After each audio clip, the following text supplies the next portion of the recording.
127 కీర్తన చదువుకుందామండి.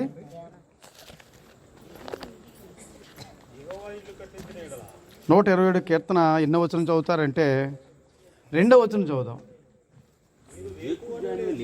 మీరు వేకుజామున లేచి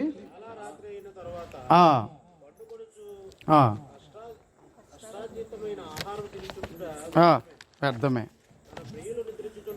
తన ప్రియులు నిద్రించుండగా ఆయన వారికి ఇచ్చుచున్నాడు. ఈ రాత్రి మీకు చెప్పే పాఠం ఏంటంటే, తన ప్రియులు నిద్రించుచుండగా ఆయన వారికి ఇచ్చుచున్నాడు. ఈ మాట మళ్ళీ మర్చిపోకూడదు మీరు. తన ప్రియులు నిద్రించుండగా ఆయన వారికి ఇచ్చుచున్నాడు.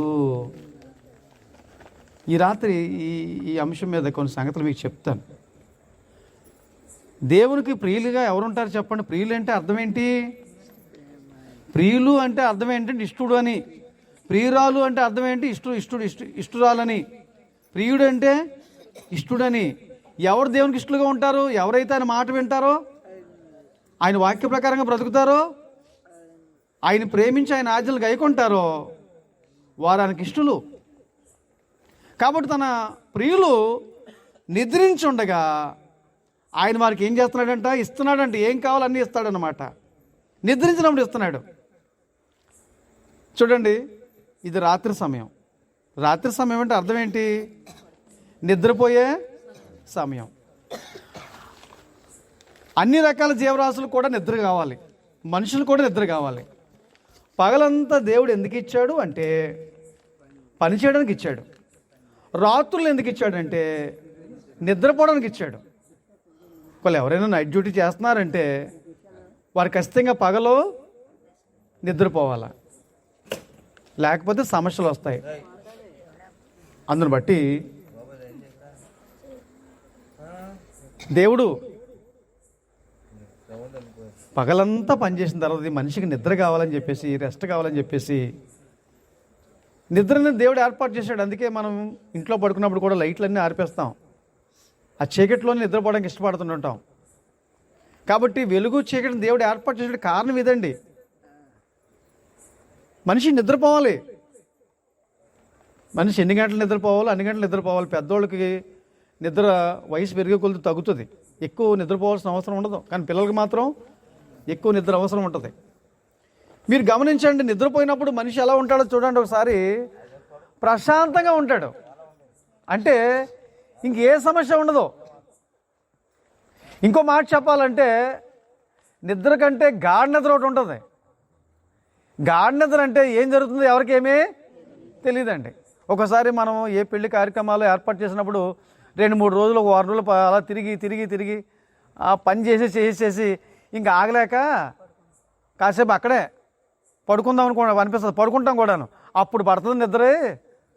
దొంగోళ్ళు వచ్చి బంగారం పట్టిపోతున్నాయో తెలియదండి. ఇంకా ఏమండి, అంత అది గాఢ నిద్ర అంటేనే. అందుకే ఆకలేమో రుచి ఎరగదు, నిద్ర ఏమో సుఖం ఎరగదు. ఇక్కడ తన ప్రియులు నిద్రిస్తున్నప్పుడు ఆయన ఇస్తున్నాడు అంటే అర్థం ఏంటంటే, మనకు వచ్చిన సమస్యలను బట్టి, మనకు వచ్చిన కష్టాలను బట్టి ఆదుతో చెందితే పనులు అయిపోవండి. మనం ప్రశాంతంగా ఉండాలా, చింతించకూడదు. చింత అంటే అర్థం ఏంటి తెలుసా అండి? ఆందోళన చెందడం, బాధపడడం, ఆదుర్ద చెందడం, తొందరపడడం, వ్యాకులము, విచారము, ఇవి అర్థాలు. చింత అనే మాటకి అర్థాలు చూసారండి. చాలాసార్లు మనకు వచ్చిన సమస్యలను బట్టి, లేకపోతే అమ్మాయి పెళ్ళికి సంబంధాలు సరైన సెట్ అవ్వట్లేదనో, లేకపోతే ఉద్యోగం రాలేదనో, ఇల్లు కట్టడం ఆగిపోయిందనో, అప్పుల సమస్య ఉందనో, ఏవేవో సమస్యలు. ఆ సమస్యలు బట్టి ఆందోళన చెందితే, బాధపడితే, ఆదుతో చెందితే, తొందరపడితే, వ్యాకులు పడితే, విచారపడితే ప్రయోజనం ఏమీ లేదండి. అయితే మనం చేయవలసిన పని మనం చేద్దాం. దేవుడి మీద భారం వేసుకుందాం. ఇలాగండి మనము చింతించడం వల్ల ఎన్ని సమస్యలు ఉన్నాయో తెలుసా అండి? దానివల్ల మనుషులు డిప్రెషన్లోకి వెళ్ళిపోతారు.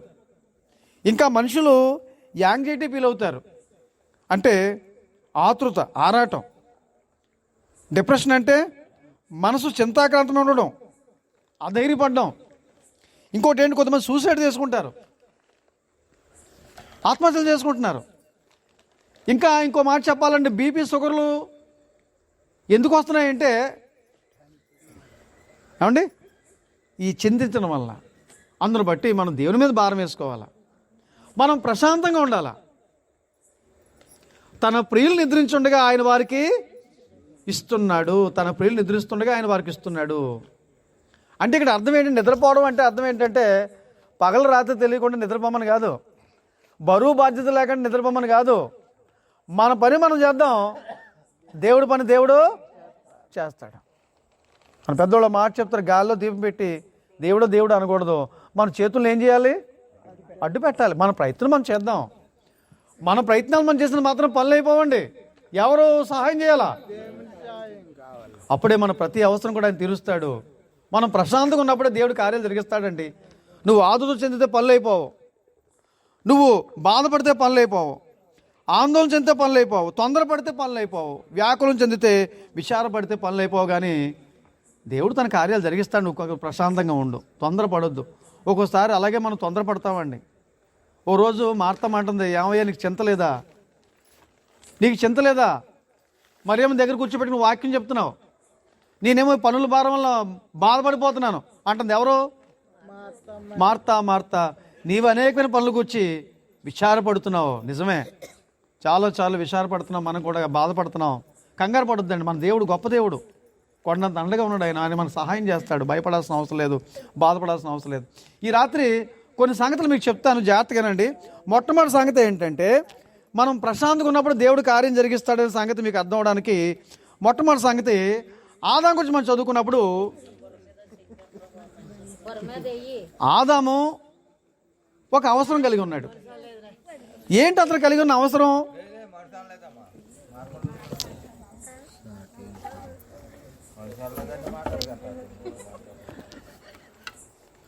ఆదాం కలిగి ఉన్న అవసరం ఏంటో చెప్తాను నేనండి. ఆదికాండం 1వ అధ్యాయంలో మనం చదువుకున్నప్పుడు, దేవుడు 6 రోజుల్లో సృష్టిని అంతా చేశాడు. మొదటి రోజు వెలుగును చేశాడు, 2వ రోజు ఆకాశాన్ని చేశాడు, 3వ రోజు భూమిని సముద్రాలను చెట్లను చేశాడు, 4వ రోజు సూర్యుని చంద్రుని నక్షత్రాలు చేశాడు, 5వ రోజు సముద్రంలో చేపలను ఆకాశ పక్షులను చేశాడు, 6వ రోజు భూజంతుల్ని పశువుల్ని ప్రాక పురుగుల్ని నిన్ను నన్ను కూడా చేశాడు. ఈ మానవ జాతిని చేశాడు 6వ రోజున. అయితే మానవుని చేసినప్పుడు దేవుడు నరుణ్ణిగా ఒంటరిగానే చేశాడు, ఒక్కడనే చేశాడు, ఒక్కడే మానవుడు. అయితే దేవుడు మనం గ్రంథంలో చదువుకుంటున్నప్పుడు ప్రతిదీ చేస్తున్నాడు, మంచిది అన్నాడు. ఆదాం చేసిన తర్వాత దేవుడు అంటాడు, నరుడు ఒంటరిగా ఉండడం మంచిది కాదు అన్నాడంటే. మాటకు అర్థం ఏంటంటే, మరీ మంచిది ఓ సంగతి చెప్తున్నాడు, మరీ మంచిదైన సంగతి ఒకటి చెప్తున్నాడు. మరీ మంచిది ఏంటి? అతనికి సాటైన సహాయమో కావాలని చెప్పేసి ఆలోచన చేశాడు దేవుడు. అయితే ఒకరోజు ఏదోని తోటలో ఏం జరిగిందంటే, ఈ సమస్త జీవరాశులు కూడా ఆదాం గారిని పేరు పెట్టమని చెప్పాడు. మనం కూడా చూడండి, మన పిల్లలు పేర్లు పెట్టాలంటే దైవజనుల ద్వారాగా పెట్టిస్తుంటాం, అవునే కదండి? అలాగే దేవుడు ఎంతగా హెచ్చించాడు చూడండి ఆదాముని. ఈ సమస్త జీవరాశులకు పేర్లు పెట్టాయని చెప్పగానే ఆదాము కూర్చున్నాడు. మరి అవి దగ్గరికి వస్తున్నాయి జతలుగాను. దువ్వుతూ పేర్లు పెట్టాడో, అంత దూరంలో ఉన్న తర్వాత నీ పేరు ఇదని చెప్పాడు. ఈరోజు మనం పిలుస్తున్న పేర్లు చూడండి, నువ్వు కుక్క, నువ్వు నక్క, నువ్వు పిల్లి అని పిలుస్తున్నావు, నువ్వు సింహం అని పిలుస్తున్నావు, లేకపోతే నువ్వు పులి అని పిలుస్తున్నావు. ఈ పేర్లను ఎవరెట్టారండి? ఆదాం పెట్టాడు. ఈ పేర్లు జతలుగా వచ్చాయి. వాడికి పేర్లు పెట్టింది ఆదాము. అన్ని జతలుగా వస్తున్నాయి. పొద్దున్నే సాయంత్రం వరకు ఇదే పని. ఇదంతా 6 రోజునే జరిగింది. పేర్లన్నీ అయిపోయిన తర్వాత ఈ జీవరాశులన్నీ ఎవరి దారిని అవి వెళ్ళిపోయాయి. ఆడమగ వచ్చాయన్నమాట దగ్గరికి. ఎవరి దగ్గరికి? ఆదాం గారి దగ్గరికి. అన్నిటికీ పేర్లు పెట్టాడు. బహుశా నేను అనుకుంటున్నాను, సముద్రంలోని చేపలు వచ్చి ఉండవు. సముద్రంలో అనేక రకాల చేపలు ఉన్నాయి. ఒక గలిలీ సముద్రంలో 123 రకాల చేపలు ఉంటాయి. ఒక గలిలీ సముద్రంలో ఉన్న చేపల గురించి నేను మాట్లాడుతున్నాను. అలాగే ఇప్పుడు సముద్రంలో ఎన్ని రకాల చేపలు ఉన్నాయండి? మీరు కొన్ని చెప్పగలరు, అన్నీ చెప్పలేరు. అంతేనండి. ఈ అన్ని రకాల చేపలు కూడా ఆదాము పేర్లు పెట్టుంటాడు. అవి ఆదాం దగ్గరికి వచ్చి ఉండవు. మరి ఆదామే వెళ్ళి పేర్లు పెట్టుంటాడు. ఎందుకో చెప్పండి, ఎందుకు వచ్చి ఉండవు చెప్పండి. వస్తే ఏమైపోతాయి? చేప బ్రతకాలంటే ఎక్కడ ఉండాలి? నీటిలో ఉండాలి. ఇంకో మాట చెప్పనా, నోహో కాలంలో కూడా జడ్జెత్తలుగా వచ్చాయి. ఎక్కడికి? వాడలోనికి. ఆదామేమి అక్కడ నోహమేమి వాటి కోసం వెళ్ళలేదండి. వాటిని దేవుడు నోహో దగ్గరికి వాడి దగ్గర పంపించాడు. ఆ సమయంలో కూడా చేపలు అక్కడ రాలేదు. చేపలు రావాల్సిన అవసరమో? చేపలు ఎక్కడ ఉంటాయి? మీరు గమనించండి. ఇక్కడ మీకు ఆత్మీయ పాఠం నేర్పాలా. దేవుని మందిరానికి వచ్చినప్పుడు ఎలా రావాలి చెప్పండి? జడ్జెత్తలుగా రావాలా. వస్తున్నారా జడ్జెత్తలుగాను? ఆడేదో చచ్చిపోతే నేను ఆడి గురించి మాట్లాడలేదు. నేను ఎక్కడ ఊర్లో ఉంటే వాడి గురించి నేను మాట్లాడలేదు. నేను ప్రతి ఒక్కరూ జడ్జెత్తలుగా దేవుని మందిరానికి రావాలా. ఓ ఫంక్షన్కి వెళ్ళినా సరే చూడండి, ఎప్పుడు అందంగా ఉంటుందండి యేసుదాస్ గారు? ఒక్కరు వెళ్తే అందంగా ఉంటుంది, ఇద్దరు వెళ్తే అందంగా ఉంటుందా? అప్పుడు అడుగుతారు కూడా, ఏదమ్మా మీ ఆయన ఏడమ్మా అని అడుగుతారు.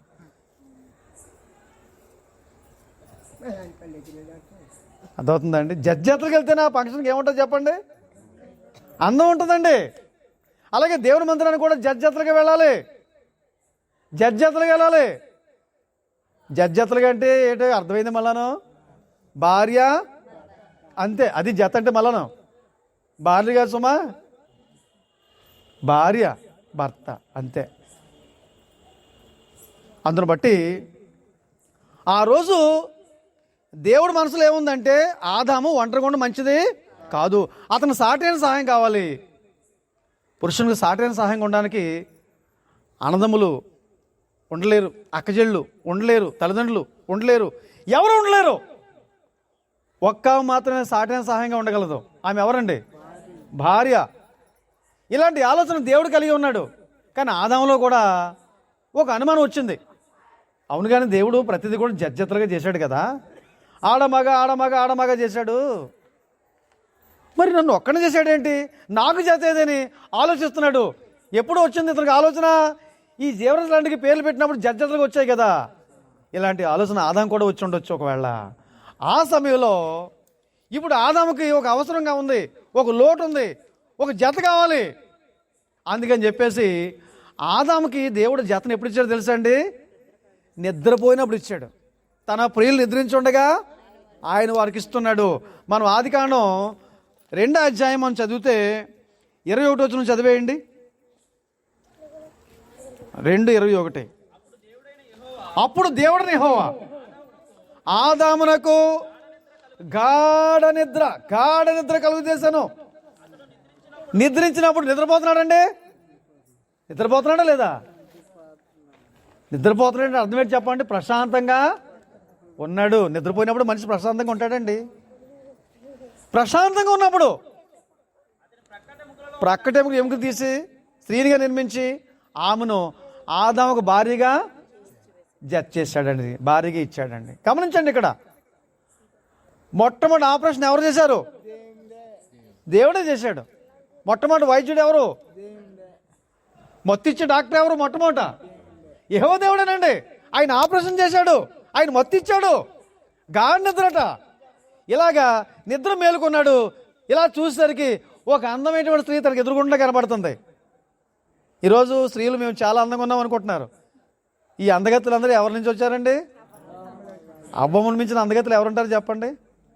మీరు అందంగా ఉన్నారంటే ఒక అందగత్తులోంచి వచ్చారు అందరూ. ఎవరండి అమ్మ? అబ్బమ్మ చాలా అందంగా ఉంది. అప్పుడు దేవుడు అంటున్నాడు, ఏడం ఇదిగో మేడం అని చెప్తున్నాడు, ఇదిగో ఆదామా ఇదిగో నీ భార్య.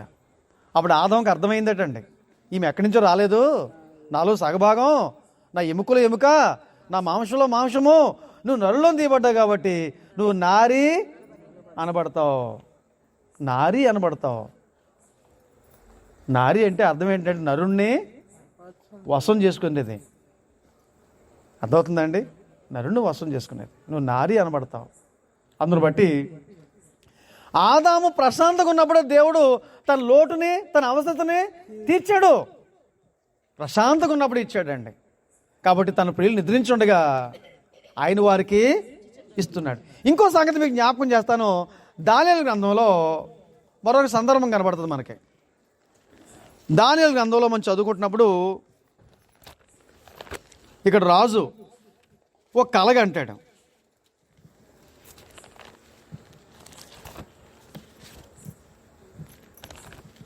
తీసారండి. నెబుకద్నెజరునే ఒక రాజు కలగన్నాడంట. కంటే కన్నాడు, కలగంటే కన్నాడు, కానీ కల మర్చిపోయాడంట. ఇప్పుడు తన రాజ్యం ఉన్నటువంటి శకునుగాండ్రుని, గాడి విద్య గలవారిని, మాంత్రికుల్ని పిలిపించి ఆ యొక్క బబులోను, ఆ కల్దీయుల్ని, ఆ జ్ఞానులందరినీ పిలిపించి నా కళ చెప్పాలి, నా కళ భావం చెప్పాలంటాడు. దానికి వాళ్ళు ఏమంటారంటే మహాజ్ఞానులందరూ కూడా, అయ్యా మీరు కళ చెప్పండి, మేము భావం చెప్తామంటారు. వీళ్ళు మాట్లాడిన దాంట్లో న్యాయం ఉందండి. ఆయన ఏమంటాడు, అలా కాదు, నేను కళే మర్చిపోయాను, నా కళ చెప్పాలి, అలా చెప్పబోతే మిమ్మల్ని అందరూ నరికేస్తానంటున్నాడు. అలా నరికేవలసి వస్తే మొట్టమొదటి ఎవరు నరకబడతారు చెప్పమంటారు? దానియేలు, తర్వాత షడ్రకు, మేషాకు, అబేద్నెగోలు, వీళ్ళే మొట్టమొదటి నరకబడతారు. అప్పుడు ఈ వార్త దానియేలుకు తెలిసింది. అయ్యా మీరు అంత పని చేయొద్దు, నాకు సమయం ఇవ్వండి, నాకు కొంచెం సమయం ఇవ్వండి అని చెప్పేసి దానియేలు ఏం చేశాడంటే తన స్నేహితులతో కలిసి 2వ అధ్యాయం తీశారా. 2వ అధ్యాయం తీస్తే 17 వచనం చూడండి. 2వ అధ్యాయము. అప్పుడు దానియేలు ఇంటికి పోయి తన స్నేహితులైన అనన్యకులను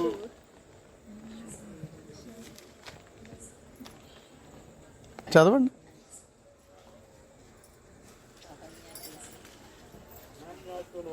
అప్పుడు దానియేలు తన ఇంటికి పోయి తన స్నేహితులైన అనన్యాకును, మిషాయేలుకును, అజర్యాకును సంగతి తెలియజేశాడు. ఇదిగో మనం ఏం చేద్దామంటే ప్రార్థన చేద్దాం. తానును తన స్నేహితులను బబులోనులో తక్కిన జ్ఞానులతో కూడా నశింపకుండునట్లు ఆ కళ యొక్క మర్మం విషయంలో దేనికోసం సమస్య ఏంటి చెప్పండి. ఇక్కడ కళ యొక్క మర్మం ఏంటో దేవుడు చెప్పాలా. మనం ఏం చేద్దాం? ప్రార్థన చేద్దాం. చదవండి. పరలోకమందున్న దేవుని వలన కటాక్షము పొందు నిమిత్తమై ఆయనను వేడుకొనడని వారిని హెచ్చరించాను. ఇదిగో మీరు ప్రార్థన చేయండి అని చెప్పేసి ఏం చేశాడు చెప్పండి. ఆయన హెచ్చరించాడు, నేను ప్రార్థన చేస్తాను, మీరు ప్రార్థన చేయండి. ఆ చివరికి ఏం జరిగిందండి? అంతటా రాత్రి యందు చేత ఆ మర్మము దానియేలునకును బయలుపరచబడును. దానియేలుకు బయలుపరిచాడు. ఎప్పుడో చెప్పండి. గనుక రాత్రి సమయం అంటే ఏం చేస్తున్నాడు దానియేలు? ప్రార్థన చేసిన తర్వాత నిద్రపోయాడు. ప్రార్థన చేసిన తర్వాత ఏం చేశాడండి? నిద్రపోతే కళ ఏంటో చెప్పాడు, ఆ కళ భావం ఏంటో దేవుడు చెప్పేశాడు.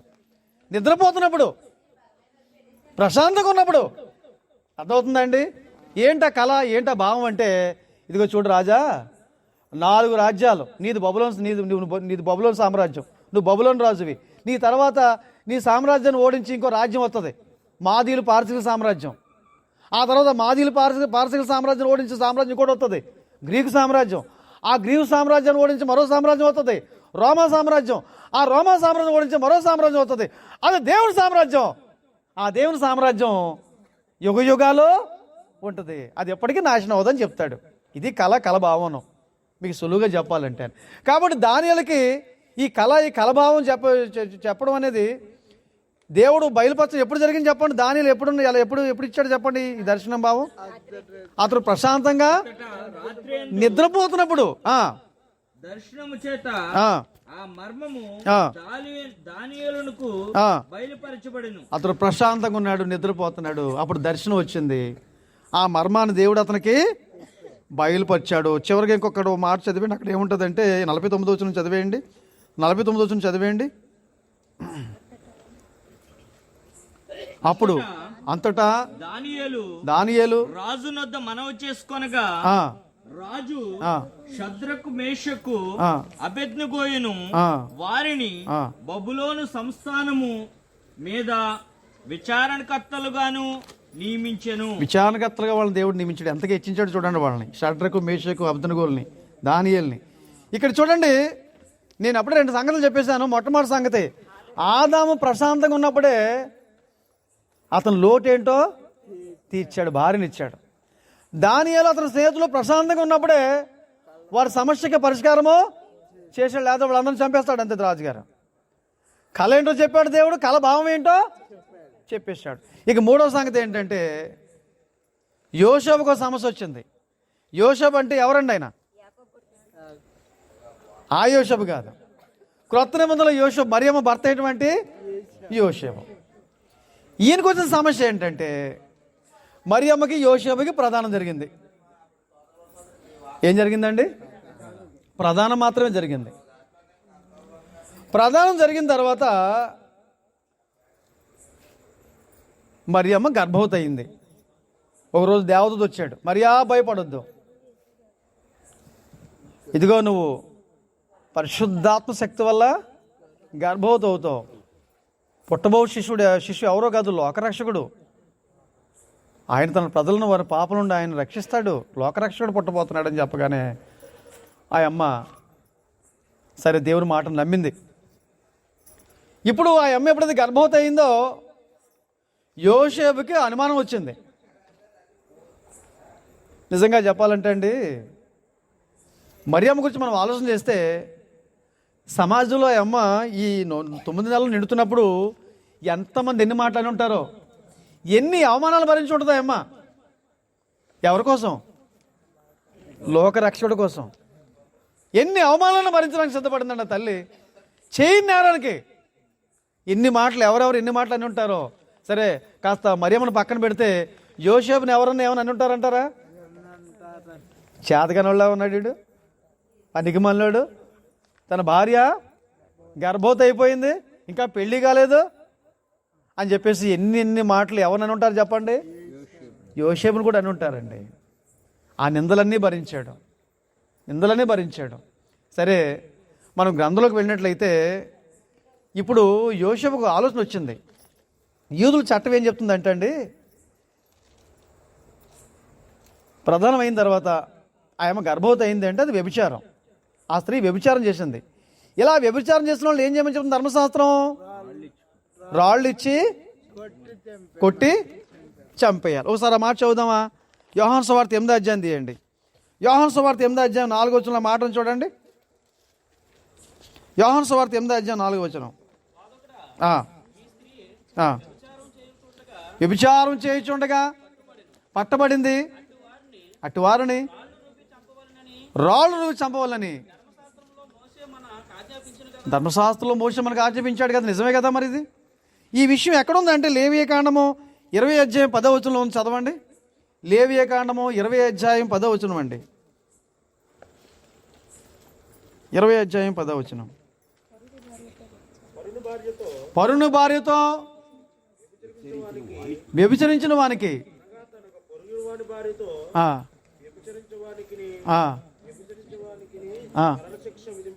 వాస్తవంగా చెప్పాలంటే ఇద్దరికీ మరణశిక్ష విధించాలా? ఏం చేయాలండి?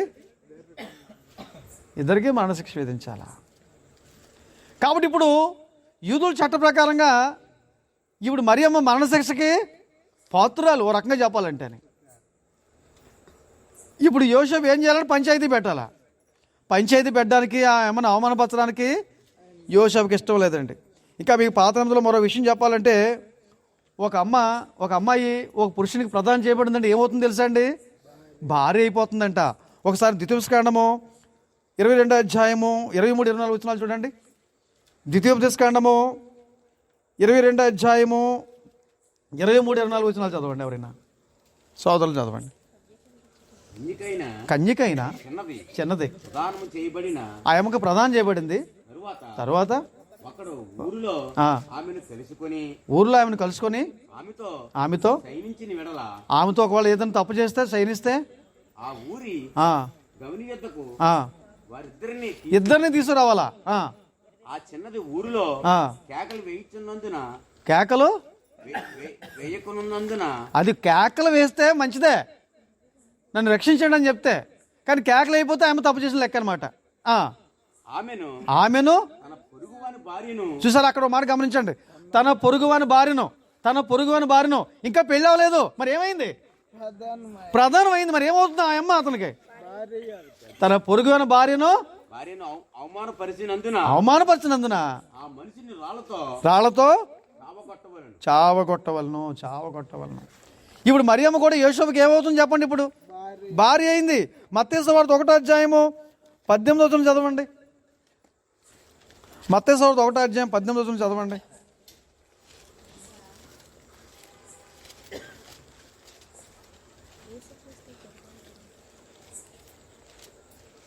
మత్తయి సువార్త 1:18.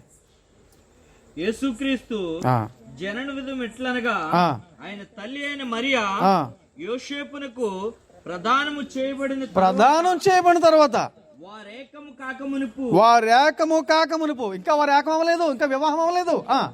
ఆమె పరిశుద్ధాత్మ వలన గర్భవతిగా ఉంది. ఎలా గర్భవతి అయిందండి అమ్మా? ఆమె భర్త అయిన యోసేపు నీతిమంతుడై ఉండి ఆమెను అవమానపరచడానికి ఇష్టం లేదు. రహస్యముగా ఆమెను విడనాడను ఉద్దేశించెను. ఏం చేయాలనుకుంటున్నాడండి అమ్మని? ఇప్పుడు ఆ అమ్మని పంచాయతీ పెడితే రాళ్ళు ఇచ్చి చంపేయాల. అలా చంపడం ఇష్టం లేదు, ఆమెను అవమానపరచడం ఇష్టం లేదు. ఆ తర్వాత ఇంకా చదివేయండి. అతడు ఈ సంగతులను గూర్చి ఆలోచించుకొనిచుండగా, అంటే ఇతని మనసులో ఒక చిక్కు సమస్య ఉంది. ఇప్పుడు ఎలాగ ఏమ గర్భవతి అయింది? ఇప్పుడు నేనేం చేయాలా? ఈ అవమానాన్ని నేను భరించాలా? నలుగురిలో నేను నవ్వులు పాలవ్వాలా? ఏం చేయాలి?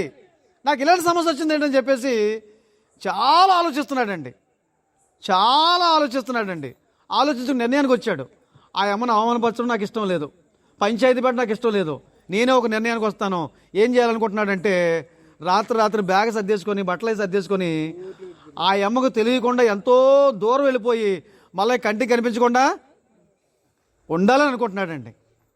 అలాంటి ఆలోచన చేసి ఈ అమ్మ నిద్రపోయిన తర్వాత మధ్యలో వెళ్ళిపోదామని చూస్తున్నాడు. కాస్త నిద్రపోయిన తర్వాత తను కూడా కొంచెం కునికేస్తే అంతగా కొంచెం నిద్రపోదని చెప్పి ఇలా కళ్ళు మూసాడు. నిజంగా నిద్ర వచ్చేసింది అతను కూడాను. ఆ నిద్రపోతున్నప్పుడు దూత వచ్చాడు చూడనా. ఇదిగో ప్రభు దూత స్వప్నమందు అతనికి ప్రత్యక్షమై. ప్రభు దూత ఎక్కడ ప్రత్యక్షమయ్యాడండి? కల్లో ప్రత్యక్షమయ్యాడు. దావీదు కుమారుడైన యోసేపు నీ భార్య అయిన మరియను చేర్చుకొనుటకు నువ్వు భయపడొద్దయ్యా నాయనా. ఆమె ఎలా గర్భం ధరించిందంటే పరిశుద్ధాత్మ వల్ల కలిగినది. అది ఎలా గర్భవతి అయిందండి అమ్మా? ఒక పురుషుని యొక్క సహాయంతో ఆమె గర్భవతి అవ్వలేదు, పురుష సంపర్కం వల్ల ఆమె గర్భవతి అవ్వలేదు, పరిశుద్ధాత్మ శక్తి వల్ల గర్భవతి అయింది. కాబట్టి ఆమె చేర్చుకోవడానికి నువ్వేమి వెనకడక్కర్లేదు, అనుమానించక్కర్లేదు ఆమెని. ఆమె కుమారుని కంటదయ్యా. తన ప్రజలను వారి పాపం నుండి ఆయనే రక్షించును. గనుక ఆయనకు యేసు అని పేరు పెడతారు. ఇంకా చదవండి. ఇదిగో కన్యక గర్భవతి కుమారుని కనును, ఆయనకు ఇమ్మానుయేలు పేరు పెట్టుదురు. 20 తన ప్రవక్త ద్వారా పలికిన మాట నెరవేరినట్లు ఇదంతయు జరిగెను. 25వ వచనం చదివారండి? చదివేయండి. ఆమె కుమారుని కనే వరకు ఆమెను ఎరుగుకుండెను. ఆమె జోలికి వెళ్ళలేదు, ఆమెను ముట్టుకోలేదు. అతడు ఆ కుమారునికి యేసు అని పేరు పెట్టెను. అదండి. ఏం పేరు పెట్టారండి? 20వ వచనం ఒకసారి చదవండి. 20వ వచనం ఒకసారి చదవండి. అతడి సంగతులను గూర్చి ఆలోచించుకొని చుండగా ఇదిగో ప్రభుదూత స్వప్నమందు అతనికి ప్రత్యక్షమై దావీదు కుమారుడైన యోసేపు నీ భార్య అయిన మరియను. అక్కడ ఒకసారి ఆగనైనా, ఎవరంటున్నాడు మరియని? ఎప్పుడైంది భార్య? ఇంకా పెళ్ళి అవ్వలేదు. నీ భార్య అమ్మా, ఆమెను అనుమతించాల్సిన అవసరమో? ఆ అమ్మ ఎలా గర్భవతి అయిందో లోకసువార్తలో మనం చదువుకుంటాం. ఒక్క మాట చూడండి, లోకసువార్తలో ఆ అమ్మ ఎలా గర్భవతి అయిందండి. లోకసువార్త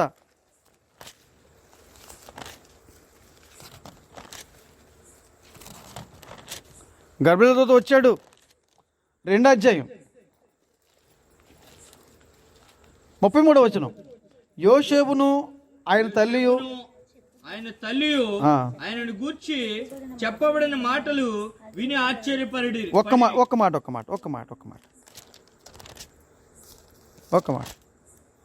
ఒకటో అధ్యాయమే కదండి, ఒకటో అధ్యాయము 26వ వచనం నుండి.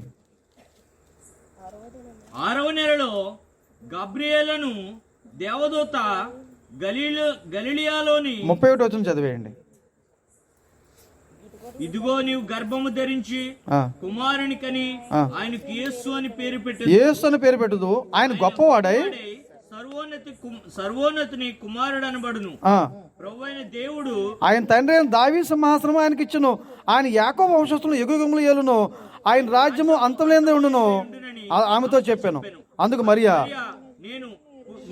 నేను పురుషుని ఎరగని దానినే ఇది ఎలాగూ జరుగునని దూత అంటున్నాడు చూడండి. పరిశుద్ధాత్మ నీ మీదకు వచ్చినప్పుడు సర్వోన్నతుని శక్తి నిన్ను కమ్ముకొనును, గనుక పుట్టబోవు శిశువు పరిశుద్ధుడై దేవుని కుమారుడు.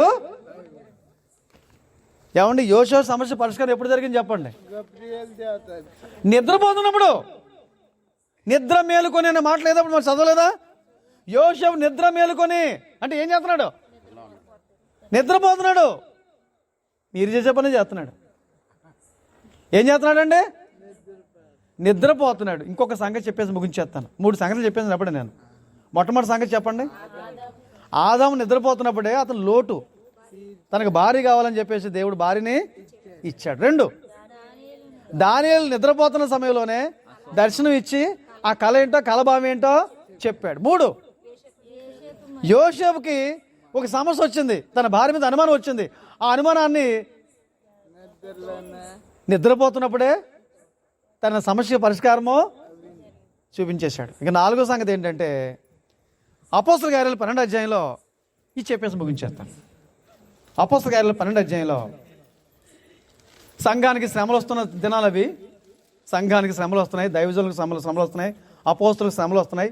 అప్పటికే యాకోబు అంటే యోహాను సహోదరుడు జబదయి కుమారుడు యాకోబునేమో ఖడ్గంతో చంపించేశాడు ఏ రోజు రాజు. 12వ అధ్యాయంలో చూడండి కొన్ని మాటలు. 12వ అధ్యాయం చదవండి. అపోస్తల కార్యాలు 12వ అధ్యాయం స్టార్టింగ్ నుంచి చదవండి. దాదాపు అదే కాలమందు రాజైన హేరోదు సంఘపు వారితో కొందరిని బాధ పెట్టుటకు బలత్కారంగా పట్టుకొని యోహాను సహోదరుడైన యాకోబును ఖడ్గముతో తలకాయ నరికించేశాడు. ఒకటి పని అయిపోయాడు. ఖడ్గంతో యోహాను తలకాయ నరికించేశాడు. తర్వాత చదవండి. ఇది యూదులకు ఇష్టమైన కార్యమని తెలుసుకొని పేతురుని పట్టుకున్నాడు యోరోదు రాజు. పట్టుకుని చెరసాల్లో పెట్టాడు. ఆ దినములు పులియని రొట్టెల పండుగ దినములు. అతన్ని పట్టుకొని చెరసాలలో వేయించి పస్కా పండుగని పిమ్మట ప్రజల యొద్దకు అతను తేవలను ఉద్దేశించి అతన్ని కావలిండుటకు 4 చతుష్టాలయములలో సైనికులను అతనికి అప్పగించెను. పేతురు చెరసాలలో ఉంచబడెను. పేతురు ఎక్కడున్నాడు చెప్పండి? సంఘం ఏం చెప్తున్నారు? ఆసక్తితోనా అత్యాసక్తితోనా? సంఘము అతని కొరకు అత్యాశక్తితో. ఎవరైనా శ్రమల్లో ఉంటే మన సంఘం ఏం చేయాలి చెప్పండి? ఇప్పుడు ఎవరి కష్టాలు ఉన్నా సరే సంఘం ప్రార్థన చేయాలా? ఇక్కడ ఒక మాట చెప్తాను, ప్రార్థన మన కోసం ఎక్కువ చేయాలి, ఇతరుల కోసం ఎక్కువ చేయాలా? మీరు యోహాను సువార్త 17వ అధ్యాయం మీరు తర్వాత చదువుకుంటే మొదటి 5 వచనాలు యేసుప్రభువారు తన కోసం ప్రార్థన చేశారు. మిగిలిన వచనాల్లో మాత్రం శిష్యుల కోసం చేశారు. ఎక్కువ వచనాలు ఎవరి కోసం చేశారండి? ఆయన 5 వచనాల్లోనూ తన కోసం చేశారు. మిగిలిన వచనాల్లో అధ్యాయం అంతా శిష్యుల కోసం చేశారు. మన కోసం తక్కువ చేయాలి, ఇతరుల కోసం. కానీ మనం ఏం చేస్తాం చెప్పండి? రివర్స్ చేయండి. మన కోసం ఎక్కువ ప్రార్థన చేసుకుంటాం, ఇతరుల కోసం. కాబట్టి మనం ప్రార్థన చేయాలి. ప్రార్థన చేస్తే ఏం జరిగిందో చూసేయండి, చదివేయండి ఆ మాటలు.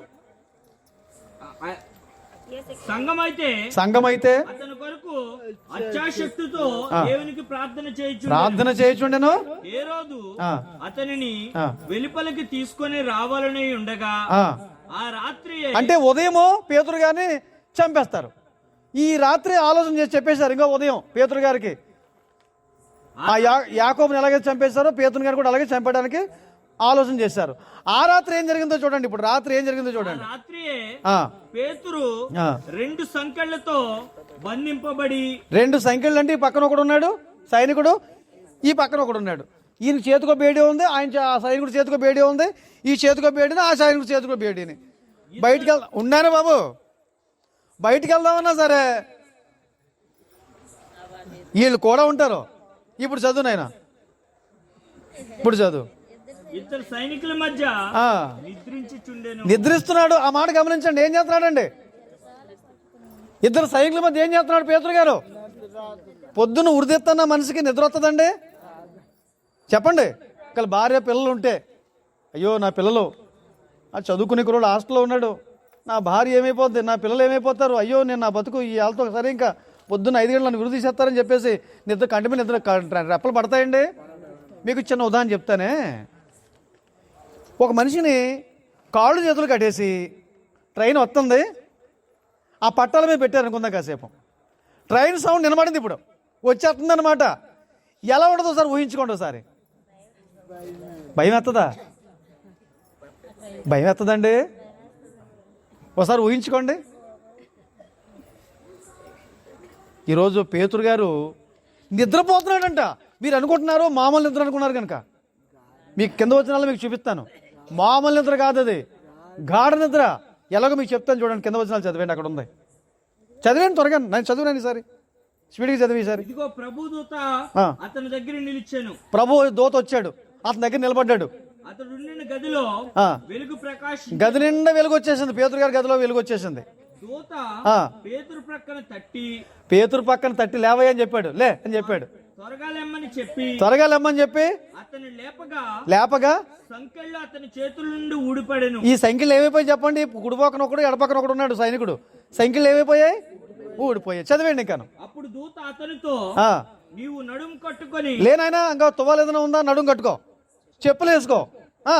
అతడు అలాగుని చేసిన తరువాత దూత, నీ వస్త్రం పైన వేసుకొని, ఆ వస్త్రం ఏదో ఉందండి పైన వేసుకో, నా వెంబడి రమ్మని, నా కూడరా అని చెప్పేసి తీసుకెళ్తున్నాడండి. చెప్పాను. అతడు వెలుపలకు వచ్చి దూత వెంబడి వెళ్ళి, దూత వెంబడే వెళ్తున్నాడు. మీరు అనుకుంటున్నారు మెలకుగా ఉండి వెళ్తున్నాడు అనుకుంటున్నారు కనుక, నిద్రపోతా వెళ్తున్నాడు. గుర్తుపెట్టుకోండి. చదివేయండి. దూత వలన జరిగినది నిజంగా జరిగినని గ్రహింపక, ఇది నిజంగా జరిగింది అనుకోవట్లేదు, కళ అనుకుంటున్నాడంట, ఒక దర్శనం అనుకుంటున్నాడంట. ఇది నిజం అనుకోవట్లేదు అతను. తనకు దర్శనం కలిగినదని తలంచెను. మొదటి కావలి రెండవ కావలి దాటేశాడు. పట్టణమునకు పోవు ఇనుప గవని యొద్దకు వచ్చినప్పుడు, వచ్చేటప్పుడు దానంతట అదే ఆ తలుపులు అయ్యే తెరుచుకున్నాయి. వారు బయలుదేరి ఒక వీధి దాటిన వెంటనే, దూత ఎక్కడ దాకా తీసుకెళ్లాడండి? ఒక వీధట.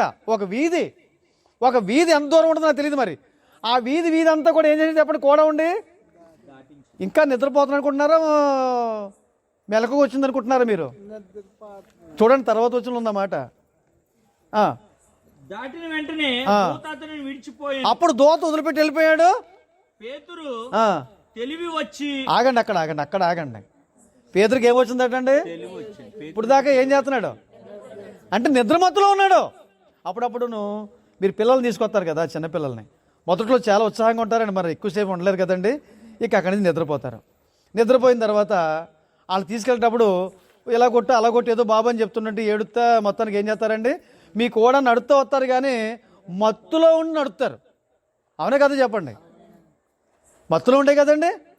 ఒకసారి ఎత్తుకోవడానికి అవకాశం ఉంటే ఎత్తుకుంటారు, ఎత్తుకోవడానికి అవకాశం లేకపోతే ఓ దెబ్బ కొట్టి ఏం చేస్తుంటే చెప్పండి, వాళ్ళు ఈడ్చుకుంటా. అంతేనా? ఈరోజు మనుషుల పరిస్థితులు ఎలాగున్నాయంటే, ఒక అమ్మ కుక్క పిల్ల ఏమో సంకర పెట్టుకుంది, కుర్రోనేమో బర్ర లాక్కెళ్తుందండి. అంటే ఎవరు ఎక్కువ నాకు అర్థం కావట్లేదు. ఎందుకనే కుక్క పిల్ల ఏమో సంకలో పెట్టుకుంది. సరే, ఆ నిద్రపోయిన మత్తులో కుర్రోళ్ళు ఉంటారు చూసారండి. నా చింతనలోనూ ఎక్కడ రైస్ ఎక్కడియండి, బియ్యం ఎక్కడియండి, బహు ఇబ్బందులు పడ్డాం. అమ్మ అక్కడెక్కడికి వెళ్ళి ఆ ధాన్యం తెచ్చి దాన్ని రోట్లో దంచి ఆ చాట్లో చెరిగి అన్నం వండి పెట్టేసరికి 11 అయ్యేది. వాళ్ళు తినేవారు ఆవిడ పిల్లలకు భోజనం పెట్టాలంటే పిల్లలకు భోజనం పెట్టేవారు. ఎలా పెట్టేవారు చెప్పమంటారండి? ఆడు తింటాడు, అప్పుడు ఆకలేసి ఉన్నాడు, పడుకున్నాడు, ఇప్పుడు భోజనం పెట్టాలి. భోజనం పెట్టే పడుకోబెట్టేవారు అమ్మోళ్ళను. ఎలా పెట్టేవారు అంటే లేపితే లేచేవారు కాదు. అప్పుడు ఒరే బాబు లేగరా అని చెప్పి జాగి కూర్చోబెట్టిన తర్వాత నేను తిన్నానివాడు. అప్పుడు అమ్మ దవడ మీద కొట్టేది. దవడ మీద కొట్టగానే అనేవాడు నోట్లో పెట్టేసేదండి. ఇంకా నిద్రపోతానే లోపల లాగేసేవాడు అండి. నిద్రపోతానే ఉండేవాడు, తినేస్తుండేవాడు. అవునా కదా? మత్తులో ఉన్నాడు. ఆకలి అంతా తీరిపోయిన తర్వాత కడుపు నిండా తిన్న తర్వాత అప్పుడు పడుకోబెట్టేది అమ్మ. ఇది అప్పుడు జరిగేది. అవునా కాదండి? ఇప్పుడు అన్నం అంటే చాలా లోకుగా ఉంది మనుషులకి. ఏమండి? అన్నం లేని రోజులు మనం అనుభవించామా కాదు చెప్పండి పెద్దోళ్ళు. నేను చూశాను. ఎందుకు ఈ మాటలు చెప్తున్నానంటే, పిల్లలు చూసారండి ఆ మత్తులో నడిచినట్లుగా పేతురు గారు ఇంకా మత్తులో ఉన్నాడంటే ఇప్పుడు తెలివి వచ్చిందంట. అప్పుడు జాన్ మార్క్ ఇంటికి వెళ్తాడు. ఇక తర్వాత వచ్చినా మీరు చదువుకోండి.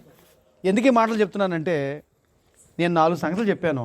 ఒకటి, ఆదాము తన లోటుని, తనకు భార్య కావాలి, ఆ లోటుని తీర్చడానికి ఆదాము ప్రశాంతంగా ఉన్నప్పుడు ఇచ్చాడు, నిద్రపోతున్నప్పుడు ఇచ్చాడు. 2, దానియేలుకి ఆ దర్శన భావం, ఆ దర్శనం ఏంటో, ఆ కళ ఏంటో, ఆ కళ భావం ఏంటో చెప్పడానికి నిద్రపోయిన తర్వాతే నిద్రలోనే ఇచ్చాడు, దర్శనంలో ఇచ్చాడు, ప్రశాంతంగా ఉన్నప్పుడు ఇచ్చాడు. 3, యోసేపుకు ఒక సమస్య వచ్చింది, తన భార్య మీద అనుమానం వచ్చింది. ఆ అనుమానాన్ని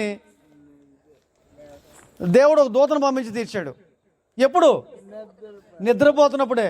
4, పేతురికి ఓ సమస్య వచ్చింది. ఉదయం ఏమో బలిచ్చేస్తారు, నరికేస్తారు. ఇతను ఏం చేస్తున్నాడండి? ప్రశాంతంగా నిద్రపోతున్నాడు. మామూలు నిద్ర కాదు, అది గాఢ నిద్ర. ఎవరికి వస్తుందండి నిద్ర? అంటే పేతురు ఉద్దేశం ఏంటంటే, అది ఆయన ఇష్టం. ఒకవేళ దేవుడికి నేను చనిపోవడం దేవుడికి ఇష్టమైతే చనిపోతాను. ఒకవేళ దేవుడు బ్రతికించాలనుకుంటే అది ఆయన ఇష్టం. నేను ఎందుకు చింతపడాలా, నేను ఎందుకు ఆదోళన చెందాలా, నేను ఎందుకు విచారపడాలని చెప్పేసి బాధపడుకుంటా ప్రశాంతంగా ఏం చేస్తున్నాడండి? నిద్రపోతున్నాడు. కాబట్టి ఈ రాత్రి మనం నేర్చుకునే పాఠం ఏంటంటే, తన ప్రియులు నిద్రించుండగా ఆయన వారికి ఏం చేస్తున్నాడండి?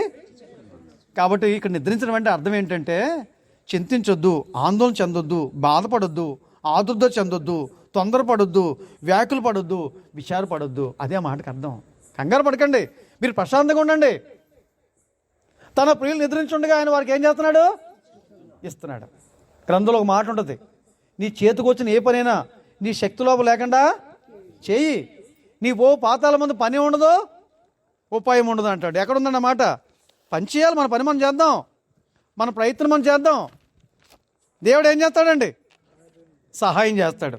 ప్రసంగి గ్రంథంలో మాట ఉంటుంది, మీరు తర్వాత చదువుకోవచ్చు. ఎంత అంటే 9వ అధ్యాయం 10వ వచనం. ప్రసంగి 9వ అధ్యాయం 10వ వచనంలో మాట ఉంటుంది, నీ చేతికి వచ్చిన ఏ పనైనా సరే నీ శక్తి లోపం లేకుండా చేయి. నీ పాతాల ముందు పని ఉండదు, ఉపాయం ఉండదు, నీ జ్ఞానం ఉపయోగించడానికి ఉండదు. కాబట్టి మన పని మనం చేద్దాం. ఒకవేళ అనుకున్న పని జరగలేదా, మళ్ళీ ప్రయత్నం చేయి. ఇప్పుడు ఇస్సాకు విషయంలో వారి తండ్రి బావుల్ని, పూర్తి చేసిన బావులను తెరిచాడు, నీళ్ళు వస్తున్నాయి. మళ్ళీ ఫిలిస్తీన్లు వచ్చి ఏం చేస్తున్నారు? మన్ను పూర్తి చేస్తున్నారు, మన్ను పోసి పూర్తి చేస్తున్నారు. మళ్ళీ ఏం చేశాడు? మళ్ళీ ఇంకో బావుతున్నారు, మళ్ళీ ఆడు పూర్తి చేశారు దాన్ని. మళ్ళీ ఏం చేస్తున్నారు? మళ్ళా ప్రయత్నాలు చేయండి, దేవుడు మీ జీవితంలో కార్యాలు జరిగిస్తాడు. కానీ కంగారు పడిపోవద్దు. తన ప్రియులు నిద్రించుండగా ఆయన వారికి ఇచ్చున్నాడు. కాబట్టి ఇప్పుడు మనం అందరూ ఏం చేయాలి చెప్పండి? పని పాటు మానేసి ఏం చేయాలి చెప్పండి? రాత్రి పగలని తెలియకుండా. అంతే కదా ఈ మాటకు అర్థం? మీరు ఏం చేయకుండా, పాస్టర్ గారు చెప్పారు కదా, రాత్రి దైవజనుడు చెప్పాడు కదా, ఆయన మంచి మాటలు చెప్పాడు. అసలు పనికి వెళ్ళకూడదట, మంచాన్ని వదిలిపెట్టకూడదట, రాత్రి పగలు మంచం మీద నిద్రపోవాలంట. అదే ఆ మాటకు అర్థం. ఆ మాటకు అర్థం అది కాదండి. ఇక్కడ తన ప్రియులు నిద్రించుండగా అంటే అర్థం ఏంటంటే, నిద్ర అనేది అర్థం ఏంటంటే, నిద్రలో మనిషి ఎలా ఉంటాడు చెప్పండి? ఒక మాట చెప్పమంటారా? నిద్రపోయిన మనిషి, చనిపోయిన మనిషి ఒకే రకంగా ఉంటారు. అవునే కదా చెప్పండి? నిద్రపోతున్నప్పుడు ఇంక ఏ సమస్యలు ఉండవండి, ఏమి ఆలోచించడానికి మనిషి ప్రశాంతంగా ఉంటాడు. నువ్వు ప్రశాంతంగా ఉండు, దేవుడు నీ జీవితంలో కార్యం జరిగిస్తాడు. నువ్వు కంగారు పడిపోవడం వల్ల నువ్వు తెచ్చుకునే కష్టాలు ఏంటో నీకు అర్థమైందండి? ఏం కష్టాలు తెచ్చుకుంటున్నావు? మనం తెచ్చుకునే కష్టాలు, దానివల్ల ఎన్ని కష్టాలు వస్తున్నాయంటే మనిషి మరి డిప్రెషన్లోకి వెళ్ళిపోతున్నాడు, యాంగ్జైటీ ఫీల్ అవుతున్నాడు, బీపీ, షుగర్లు, గుండెపోటు లాంటి జబ్బులు తెచ్చుకుంటున్నాడు, కొన్నిసార్లు సూసైడ్ చేసుకోవడానికి ఆత్మహత్య చేసుకోవడానికి ప్రయత్నం చేస్తున్నాడు. అందుని బట్టి మనం కంగారు పడొద్దండి. దేవుడు మనకు సహాయం చేస్తాడు. దేవుడి మీద ఆధారపడండి. దేవుడిని నమ్ముకోండి. మీరు ప్రశాంతంగా ఉండండి. తొందర పడిపోవద్దు, కంగారు పడిపోవద్దు. అప్పులు ఉన్నాయి, అమ్మాయికి సంబంధాలు దొరకట్లేదు, అబ్బాయికి సంబంధాలు దొరకలేదు, ఉద్యోగం రాలేదు, మీ ఇల్లు పని ఆగిపోయింది మధ్యలో, లేకపోతే మీ కోర్టు గొడవలో ఉన్నారు, వాయిదాలు తిరుగుతున్నారు, ఏవో సమస్యలు ఉన్నాయి. నువ్వు భయపడొద్దు. ఎవరు సహాయం చేస్తారండి నీకు? ఎప్పుడు చేస్తాడైనా? నువ్వు ప్రశాంతంగా ఉండు, కంగారు పడిపోవద్దు, కంగారు పడిపోవద్దు, ఆదుర్ద చెందొద్దు, చింతించొద్దు. మరి ఏం చేయకూడదు? విచారపడొద్దు, బాధపడొద్దు, తొందరపడొద్దు, వ్యాకులం చెందొద్దు. నువ్వు ప్రశాంతంగా ఉంటే దేవుని జీవితంలో కార్యమో జరిగిస్తాడు. చెప్పండి 4 మాటలను. 1, ఆదాముకు దేవుడు ఎప్పుడు తన తన అవసరం తీర్చాడు? ప్రశాంతంగా ఉన్నప్పుడు, నిద్రపోతున్నప్పుడు. 2, దానియేలు కలభావం ఎప్పుడు చెప్పాడు దేవుడు దానియేలుకి? ప్రశాంతంగా నిద్రపోతున్నప్పుడు ఇచ్చాడు. ఆ కళ ఏంటో, కలభావం ఏంటో చెప్పండి. 3, యోసేపు తన భార్య విషయంలో అనుమానం, ఆ అనుమానాన్ని ఎలా తీర్చాడు దేవుడు? ఎప్పుడు తీర్చాడు? అతను నిద్రపోతున్నాడు, ప్రశాంతంగా ఉన్నప్పుడు ఇచ్చాడు, ఆ సమస్య పరిష్కారం తీర్చాడు. 4, పేతురుకి ఎప్పుడు సమస్య పరిష్కారం దొరికింది? అతను ప్రశాంతంగా నిద్రపోతున్నాడు, ప్రశాంతంగా ఉన్నాడు, అప్పుడు తన సమస్య పరిష్కారం దేవుడు ఆలోచించాడు. కాబట్టి మనం కూడా తొందరపడిపోయి కంగారు పడిపోవడం ఉపయోగం లేదండి. ప్రశాంతంగా ఉండండి, ధైర్యంగా ఉండండి, దేవుడి మీద ఆధారపడండి, దేవుడి మీద భారం వేసుకోండి. దేవుడు మీ ప్రతి అవసరం తీరుస్తాడు. దేవుడు మీకు అందరికీ సహాయం చేయను గాక. వందనాలు.